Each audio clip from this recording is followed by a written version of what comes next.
How to turn on or turn off AirPods Spatial Audio Head Tracking Follow iPhone on the iPhone 16 series. First, let's return back to the home screen by swiping up at the bottom of the screen. Now on the home screen, tap on Settings. Then in the Settings page, we scroll down. And in here, tap on Accessibility.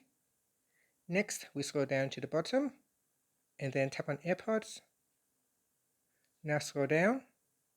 And in the spatial audio head tracking section, we tap on Follow iPhone toggle button to turn it off or switch it on.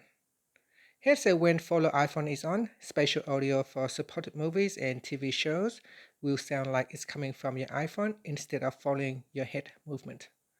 So turn it on if you want to use the spatial audio head tracking. After, you can tap on the back key or swipe up to return back to the home screen. Thank you for watching this video. Please like and subscribe to my channel for more videos.